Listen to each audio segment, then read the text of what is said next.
Rusty, Elden Ring, Nightreign. Rank all 8 Night Lords in Nightreign from easiest to hardest. Let's check it out. Personal fan of the guy. This is the wrong one. Personal fan of the guy. I love Rusty. Y'all go check out his channel, man. Amazing content. Especially if you're a FromSoft nerd like me, but This video has a point to prove. There's this nasty, I'll say it, misconception going around that the experience of solo runs are not properly balanced with the same attention and meticulousness as its signature Three Musketeers format. And on paper, this is completely correct. But this formulaic approach to balancing is not equipped to take into account the varying skill and experience levels of those you are matched with. You have an equal chance of running into what's functionally Elden Ring's Batman with 2,600 hours in the base game and an encyclopedia of various game knowledge in which he deems more important than his own family, and running into the story's introductory villain whose entire job is to have their ass handed to them by said Batman. Being balanced around two other teammates doesn't mean much when the ones you find turn out to be some real chumps. Or maybe you're the chump and you just don't feel like embarrassing yourself. Well, I hope you bird brains bought the battle pass, cause we're beelining it straight to the deepest circle of hell, and this battle bus ain't got that does make sense when you think about it though. The balancing does have to be different because when it's 3 people, you could be matched with just absolute trash or goat status. So of course the difficulty curve has to be leveled slightly to make it so that it's you're able to actually beat it with other break, people. son. Number 8, Gaping Jaw. I was 100% expecting this to be a remix. Mind you, I haven't played any of the game modes. I haven't seen any of the bosses, so I'm experiencing all of this for the first time. Gaping Dragon fight after I saw the name of the raid, which was then further supported because I got the actual Gaping Dragon as my first night boss, exponentially increasing my disappointment by a numerical factor I'm pretty sure hasn't been discovered yet. And then I saw how nuts his second phase went and I forgot all about it. And then I kicked the shit out of him my very first attempt and it all came back. This boss, it sucks. He's not very difficult. It always feels like it takes a little less to exploit his weakness to poison than it does any other boss. His lightning AoE never covers as much ground as it looks like it does, and just about all of his attacks are incredibly telegraphed to the point of taking real-life emotional damage whenever one connects. You'll get caught out of position by the ground-crawling AoEs every so often, but that's really the only trouble you should ever expect. You may conclude that I'm a moron because I'm mostly using a frost bow here in this footage, and that's because frostbite is his unlisted second weakness. I'm not kidding, deadass procs twice as fast as any other status for no reason, and I don't have the numbers to prove it yet, but if Adel is giving you trouble, just go Iron Eye and turn over the entire map until you find a frostbow. Actually, come to think of it, if you're having trouble with any boss at all, just pick Iron Eye, blast your favorite Skyrim playlist, and thinking about your actions becomes entirely optional for the next 30 minutes. Number 7, Augur. Look, man, I'm sorry. I really don't mean to just come out swinging this hard, but I legitimately don't understand people who say they had difficulty with this fight. There is exactly 1 degree of separation between you and the last breath this boss will ever take, and that is literally any great bow you find racked in any Okay. I mean, it's seeming like bows might be the kind of hack for Nightreign. I swear, every time I see a videos, people spamming the hell out of bows. encampment. Elden Ring finally locked in on bows. It seems like Doesn't matter what elements on base it, game they're so just bad. who gives a shit? I don't even know what the lightning weakness is supposed to do, because I killed the boss too quickly to ever actually see it take effect. And even though I don't have the numbers to support this yet, once again, there's always been a noticeable correlation in most Souls games regarding various aquatic wildlife and their implied weakness to piercing attacks. And I see no reason to believe this hasn't carried over to Nightreign as well, because every time I roll a great bow or even a good spear, Jellyfish Fields over here gets paralyzed from the knees down and doesn't get back up. There are a couple EA patented surprise mechanics waiting for you though, like suddenly needing to divert your attention to the magic teardrop slowly falling to the ground like a New Year's countdown, or sleep damaging you for some fucking reason. But if that's too bothersome, just keep up your ult and sit on that bitch until you see the boss going all fetal position in the center of the arena and just pop him with it and you should be fine. Like, there's really not a lot of science to this one.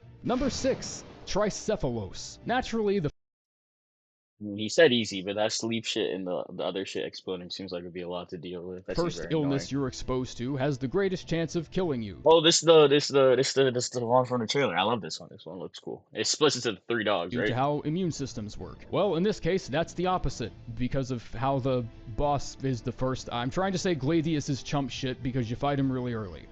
Did that come across? Did that joke land, YouTube? Gladius is the only fight we got access to in the network test, in addition to him being only one of two technically mandatory boss fights, the second being the final fucking boss. So most of his tricks and tactics, such as splitting Mm, look at you, silly from soft and your mandatory two boss fights where you can just speed run the game. Look at himself you. into three slightly less intimidating doggos we've already been keenly aware of for a while. Being forced into a 3v1 also loses most of its pressure factor when all three of them tend to struggle with basic object permanence just because you aimed the camera away from them. And that weakness is even further exploited with a holy armament, bow, or anything that's actually worth a shit. You could thump this pooch over the head with your stepdad's Bible and it would probably yield more productive results than half your entire loadout. So as to say, please for the love of everything sacred and righteous in this timeline, pay some attention to the boss weaknesses. They didn't just fling them up there for the game to look done. No. Those little icons up in the corner actually mean something. Number 5,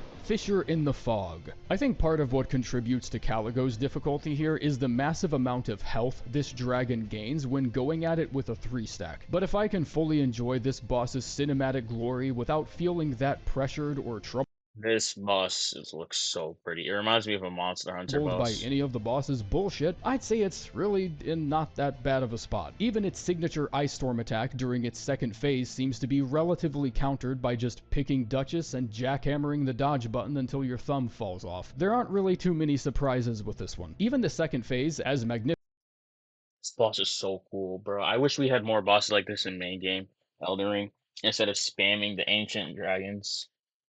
But hey, as the lore-wise, music score whatever, is right? during this part of the fight, isn't really anything more complicated than a flapping of the wings and the dragon just starts glowing blue with the illuminating force of a failing secondhand clothing store, and then just, like, fights harder. And honestly, absolute cinema comments aside, this boss can be a bit of a pest with how frequently it relocates, especially if you're designed to take fights at a closer range like Oh Duchess yeah, never mind then. Never mind. Let's just turn into the prestigious axe Elden Beast Fire Giant Mr. type Raider. boss. At least 80% of the fight is going to involve you getting in a week's worth of cardio, sprinting at the boss with all the motion those twiggy thighs are capable of producing. Another 15% will have to be dodging some kind of large attack that occurs every 10 minutes. And then hopefully, if you're not completely out of breath, the remaining 5% can be dedicated to getting in at least one solid hit before she fucks off again. She'll occasionally retreat to an Endurance unknown test. location Okay. and start building a massive Yeah, ice platform she then classic from Soft. plans to drop on your clueless head, but that can be easily countered by good old Dolby Atmos surround sound to figure out where she's at and then promptly knock her out of it. Headphone privilege wins once again. Number 4, Dark Drift Knight. We've officially entered the second half of the list, and we're just now fighting our very first boss that even relatively resembles something human. Or at least a boss with two easily identifiable arms. Fulgor has an incredibly troublesome habit of just suddenly being right in your face. He's over there, and now he's here, demanding the utmost attention. There's really no Oh, safe like Commander range in which Gaius. to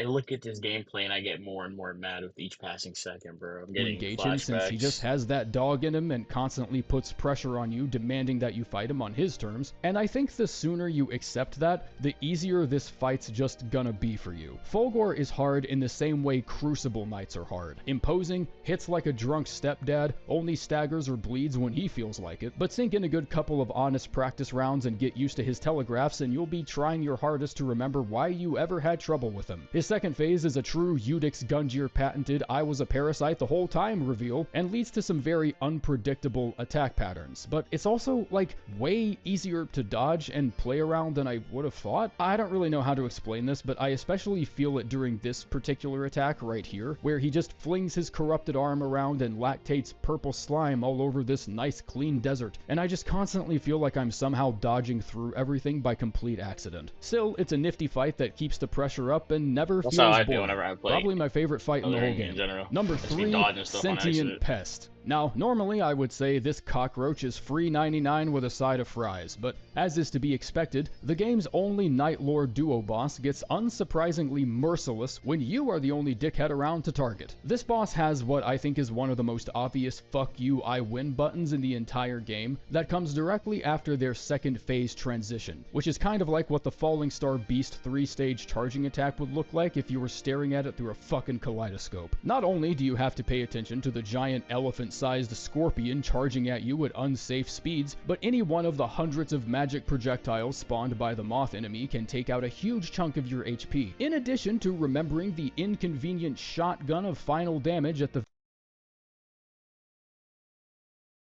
But it's a Nightreign though. Well, I know a lot of these are probably like reused bosses from the other Souls games, but very end these where are the very good scorpion looking just bosses. burps up a cone of ground spikes that will almost definitely kill you if you made even a single misstep and got nailed by one of the aforementioned magic orbs. And this is coming directly after the first phase of this fight, which could be arguably like the easiest of peasiest of easy modes in the entire game. Sentient Pest is what happens when It's you get too Mothra. locked in when making a multiplayer game, and you just throw in the most It's Kaiju Mothra.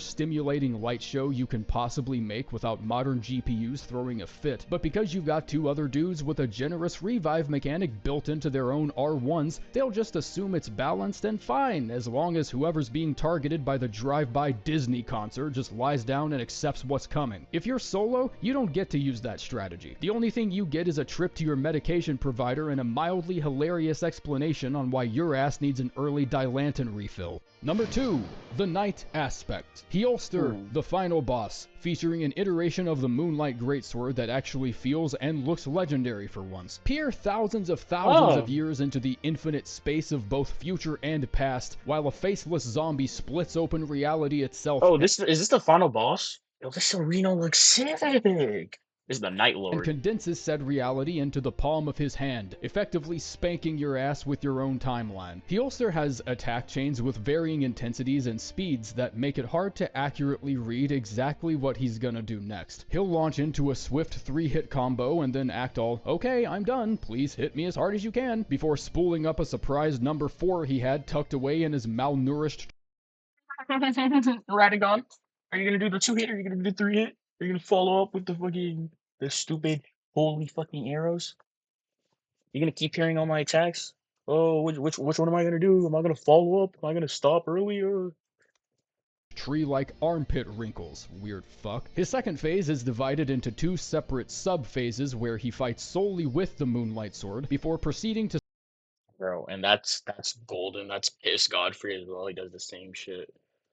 swipe through the very tissues of space-time, disrupting reality itself and turning the entire arena into his own cosmic playground, because a chick with a pocket watch and a drunk with 2 big hammers is apparently just that threatening. Yeah, this really doesn't feel like a measured response, the more I think about it. Yeah, I guess we Yeah, but have he looks someone dope. in our squad who can turn himself into a giant golden bulldog, but does bro really gotta be merging timelines? He's out here opening wormholes and summoning tactical nukes and shit, which I found out by sheer accident can be parried by the Executor, and I think that's stupid as hell. He's really hard to keep up with, but as I said earlier with the Dark Drift Knight, just give it like 2 weeks and level 1 runs with base weaponry and no I'm relics saying. won't even I'm saying no. They always say so, bro. Literally, give it some time. People just gotta get used to the bosses. It's always too hard right now, but it's a be learning that curve. impressive. Number 1, Equilibrious Beast. Libra is not my favorite A literal demon. Cool. boss by any means, but he is, without argument or any semblance of debate, the most interesting boss in the game. The only boss in the entire game sporting a madness weakness, so you better keep an eye out for fuck. There's really not a lot of madness gear in this game. Vike Spear. Try to get Vike Spear. And fucking Frenzy Burst, I guess. Nothing else is really going to help you. Even if you land on Unendurable Frenzy or Flame of Frenzy, the hitbox is so sporadic on it that scoring hits with it on a boss this egregiously mobile feels like trying to aim your piss through the center hole of a DVD. Additionally, this might be the That's a only good way to boss I've describe it. ever even fought against in all FromSoft games where choosing the wrong Nightfarer or just choosing the wrong build can actually dick you over because some of his sigils just decide to spawn like up in the air where you can't reach them. And if you don't have an Iron Eye or a Duchess or somebody with a staff or a bow or any sort of ranged access, then he's getting buffed no matter what, and you are officially so far up shit creek that the boat is starting to deteriorate. This makes Libra the only boss out of the whole selection that becomes objectively unfair when playing solo. I mean, I struggle to nail all the sigils even with teammates at times because it's just one of the less exciting parts of the fight, and I don't think anyone really gives a shit about it. Yeah, And it it's seems almost very not worth gimmicky. chasing them all down anyways because the fight doesn't even feel that much harder when he's buffed. He's got this one attack that has him savagely pounding the ground repeatedly with his quarterstaff thing, inflicting lethal amounts of madness to everyone near him in a way that turns the entire boss sequence into an Easter egg hunt. Only instead of marshmallows and chocolate, the eggs contain the final remaining shreds of your sanity. This doesn't even feel like Elden Ring anymore. This would be like if my uncle's 15 years of opioid use materialized into its own living organism and applied to work at FromSoft. Amazing video from Vike. I mean, from Vike.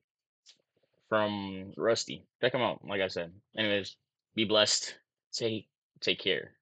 Stay blessed. Goodbye, guys.